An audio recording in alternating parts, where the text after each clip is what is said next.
तो प्रिय मित्रों, जय श्री राधे, जय श्री श्याम व जय सीताराम। मैं श्याम सुंदर शास्त्री आपको मोक्षदा एकादशी की कथा सुनाने जा रहा हूँ। कृपा करके आप ध्यान से सुने।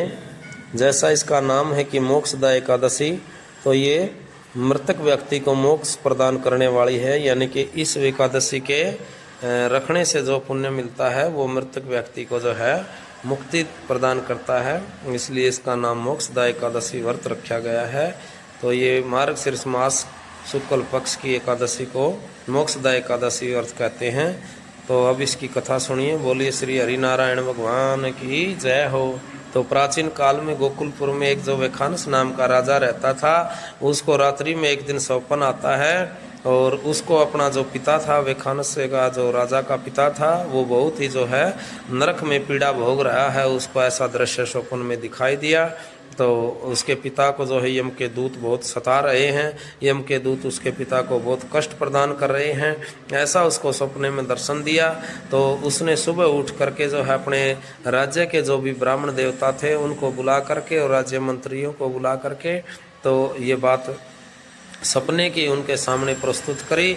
और उसने कहा कि मैंने ऐसे ऐसे रात्रि में जो है एक दृश्य दिखाई दिया, एक स्वप्न दिखाई दिया जिसमें मेरे पिताजी जो है नरक में जो है यमदूतों के साथ बहुत बड़ी यातना झेल रहे हैं और उससे मैं बहुत दुखी हूँ। इसका क्या समाधान हो सकता है? राजा वेखानस ने ऐसा अपने ब्राह्मणों से निवेदन किया।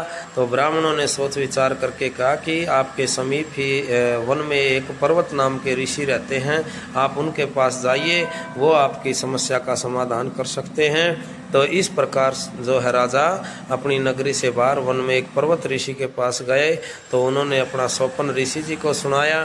तो ऋषि जी ने स्वप्न सुन करके कहा कि वैसे तो सभी भगवान जो है प्रसन्नता पूर्वक इच्छा पूरी करने वाले हैं, लेकिन भगवान शंकर देवता अति शीघ्र जो है फल देने वाले हैं, अति शीघ्र इच्छा पूरी करने वाले हैं अगर प्रसन्न हो जाएं तो। लेकिन ये नहीं पता कि शंकर जी प्रसन्न कब होंगे, कितने देर में होंगे, कितने दिनों के बाद होंगे, लेकिन इच्छा पूरी जरूर कर देते हैं सबसे पहले।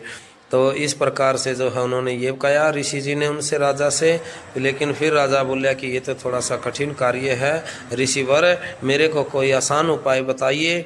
तो फिर उसने जो है ऋषि जी ने राजा से कहा कि आप मार्गशीर्ष कृष्ण शुक्ल पक्ष की मोक्षदा एकादशी का व्रत अपने परिवार के साथ रखिए और भगवान नारायण की पूजा कीजिए, और उस एकादशी का जो व्रत कर रखने का जो पुण्य होगा वो सह संकल्प अपने पिता के निमित्त